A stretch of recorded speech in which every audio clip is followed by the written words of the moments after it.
सुनील जी आपसे जानने के प्रयास करेंगे क्योंकि विधानसभा का चुनाव नजदीक है जी। और नजदीकी होने के कारण बहुत सारे नेता हैं जो पार्टी बदल रहे हैं। उसी में से आप भी हैं। तो क्या चाहते हैं, आप कहीं से चुनाव लड़ना चाहते हैं? रोकना बड़ा एक भरोसा मिनट है। यहाँ पे जी, रोकना चाहेंगे जी, आपको। जी। जब आप जदयू में थे, यदि भाजपा में थे, उस समय आपको भ्रष्टाचार नहीं दिखा। 2 दिन पहले जन सुराज में आ गया तो आपको भ्रष्टाचार दिखने लगा।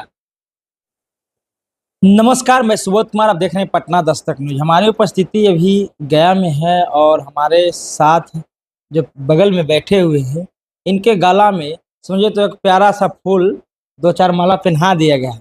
और किस लिए पहनाया गया, इनसे जानने के प्रयास करेंगे। हालांकि गमछी से आपको साफ साफ दिखाई दे दिया होगा कि कौन पार्टी के सदस्य बन गए। सबसे पहले इनके बारे में कुछ आपको हम जानकारी दे देते हैं। इनका नाम हुआ सुनील कुमार मंडल। 2008 से वर्तमान में अभी तक के हैं जो निर्विरोध समझिए तो पैक्स अध्यक्ष जीते हुए हैं। यानी इनका कार्यकाल 2029 तक आपको देखने को मिलेगा। मगर बात यहाँ यह है कि पहले ये राजद में भी रहते थे, उसके बाद भाजपा में आ गए हैं। भाजपा में आने के बाद अब जनसुराज में आ गए। इसे जानने के प्रयास करेंगे कि आखिर इतना आप राजनीतिक दल क्यों परिवर्तन कर रहे हैं। क्योंकि देखा जाए तो आप समझिए तो आपके पास एक अच्छा अनुभव है। आपके पंचायत के लोग आप पे विश्वास जता रहा है और कई बार से आपको निर्विरोध छोड़ दिया जा रहा है पैक्स जज के रूप में। सबसे पहले स्वागत है सर, कैसे हैं? सर, आपका भी अभिनंदन है। और मैं अभी जनसुराज के सूत्रधार एवं संरक्षक माननीय प्रशांत किशोर जी तथा राष्ट्रीय अध्यक्ष उदय सिंह उर्फ पप्पू जी के समक्ष और हमारे भाई अमित शर्मा जी के नेतृत्व में जा कर के दोनों गार्जियन बोधगया के रामबालक सिंह जी हैं, आपके नरेश सिंह जी हैं, इन लोग के बीच में आशीर्वाद से, इनके आशीर्वाद से हमने वहाँ जाके अपना योगदान दिया। योगदान इसलिए दिया कि अभी बदलाव का इनका लहर चल रहा है। जिस तरह का जैसे कि इनका जो चल रहा है अभी बदलाव का लहर, जिस तरह से बीरा उठाए हुए हैं, तो हमें लगता है कि इनके सामने कोई पार्टी उठी नज़र नहीं आता। सभी भ्रष्टाचार में लोग लिप्त हैं, समझे कि नहीं। यहाँ पे रोकना चाहेंगे आपको। जब आप जदयू में थे, यदि भाजपा में थे, उस समय आपको भ्रष्टाचार नहीं दिखा। 2 दिन पहले जन सुराज में आ गया तो आपको भ्रष्टाचार दिखने लगा। भ्रष्टाचार तो देखे ना भाई, हम लोग को इसीलिए तो जैसे कि भाजपा में रहते हुए भर में ऊपर से नीचे रख दिया गया। पहले हम जैसे प्रदेश तक के रहे हैं, जिला में आपको जिला संयोजक भी रहे हैं, और अभी मेरे पास किसी तरह कोई पद नहीं है। हम लोग काम करने वाले लोग हैं। तो जहाँ पर जैसे कि कोई अच्छा काम है, चाहे कोई बढ़िया विचार के लोग आ रहे हैं, तो वहाँ पर जुड़ के काम करने में मुझे क्या प्रॉब्लम है? कोई प्रॉब्लम नहीं, इसलिए जनसुराज जनसुराज में आपको कौन सा पद मिला है? अभी तक तो मेरा ज्वाइनिंग हुआ है वहाँ, अभी तक किसी तरह का जिम्मेवारी मुझे नहीं मिला है। अभी सक्रिय रूप से हम जनसुराज में हैं।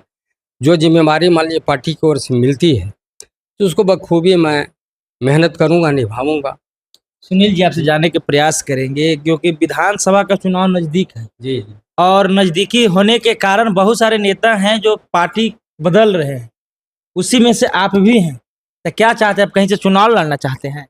देखिए, जबकि मैं यहाँ जैसे कि संघर्ष करके लिए प्रशांत जी के साथ जिम्मेवारी लेकर के लोगों के बीच में काम करने का जिम्मा ले रहा हूँ, और मैं यहाँ पर तो संकल्पित जैसे कि पार्टी का कार्य करने के लिए हूँ। खास करके मैं अभी तक कोई डिमांड नहीं पार्टी से रखा हूँ। यदि पार्टी की राय हो जाती है और यहाँ के लोगों का राय हो जाता है कि नहीं सुनील मंडल जी को लड़ाया जाए बोधगया से, तो मैं चुनाव लड़ने के लिए तैयार हूँ। यानी लोग मांग करेंगे तो आप तैयार हैं। जनसुराज के सूत्रधारक प्रशांत किशोर का विश्वास जताते हैं तो कमर आप कसले हैं, समझिए तो खाली इजाजत मिलने की जरूरत बस जी। क्या और क्या कुछ आपको कुछ विशेष जनसुराज में आपको लगा जिसके वजह से क्योंकि आप एक टिकट के आपको प्रलोभन दिया है इसलिए आप जनसुराज में आए, कि जनसुराज के कुछ मैनिफेस्टो है जो सबसे ज्यादा नहीं, लोग को नहीं, पसंद है? प्रलोभन पर हम कुछ नहीं है, वैसा कोई प्रलोभन नहीं कि हम जैसे कि वहाँ जाएंगे। हमने तो अभी तक कोई डिमांड ही नहीं रखा पार्टी से, हमने तो सिर्फ अभी ज्वाइन किया है।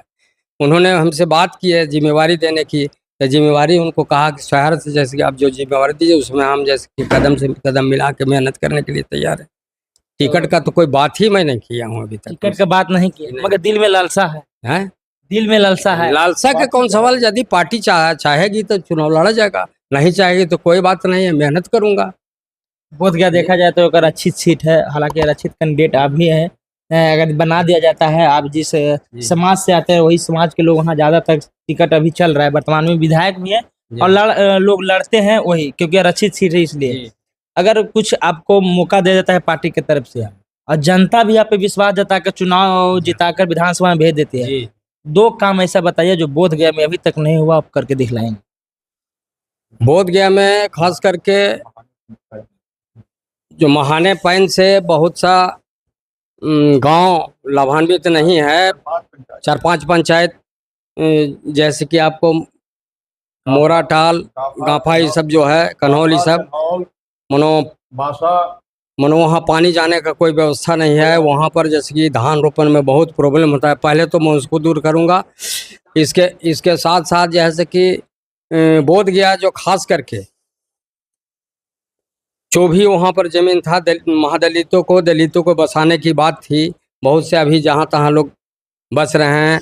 वहाँ पर जो ज़मीन है, सरकार 3 डिसमिल ज़मीन का देने का जो वादा किया था, आज तक लोगों को नहीं मिला है और उस ज़मीन को खास करके भूमाफिया लोग हड़प कर रहे हैं। तो मैं यदि वहाँ का विधायक बनता हूँ, इस सारे समस्या का हल करके और लोगों को बसाने का काम करेंगे। और बहुत सा खास करके महादलित के टोलों में देखता हूँ, चुनाव तो लोग जीत जाते हैं और जीतने के बाद खास करके सुदूर देहात में न नाली है, न गली है, किसी चीज़ का व्यवस्था, रोड का भी व्यवस्था नहीं सही से है, न किसी, बहुत सा गांव ऐसा है जहां स्कूल भी नहीं है शिक्षा देने। तो उस सारा समस्या का मैं निदान करूंगा लगभग। चलिए, हमारे साथ सुनील जी थे और सुनील कुमार मंडल इनका नाम हुआ। और देखा जाए तो 2008 से अभी तक वर्तमान में जो अभी साल चल रही है, उस समय तक अभी तक ये पैक्स का निर्विरोध कैंडिडेट है। यानी समझिए कि उस पंचायत के कोई ऐसे व्यक्ति नहीं है जो इनको नहीं चाहता, क्योंकि चाहता, इनको नहीं चाहता तो लोग नामांकन जरूर करता और चुनाव जरूर लड़ता, मगर सभी लोग से कहीं ना कहीं इनका दिल है जो मिलता है, सबके बारे में जानते हैं, किसान के बारे में सब इनके बारे में जानते हैं, इसलिए इनको निर्विरोध छोड़ दिया जाता है। अब इनका इच्छा है विधायक से चुनाव लड़ने की। बाकी चलिए, तो जनसुराज का समझिए तो इस पे आशीर्वाद रहा तो टिकट मिलेगा, बाकी नहीं रहा तो टिकट नहीं मिलेगा। तो पार्टी का, हर पार्टी का एक रूल होता है टिकट देने का। बाकी आप क्या सोचते हैं इनके बारे में, कमेंट बॉक्स में प्रतिक्रिया जरूर दीजिएगा।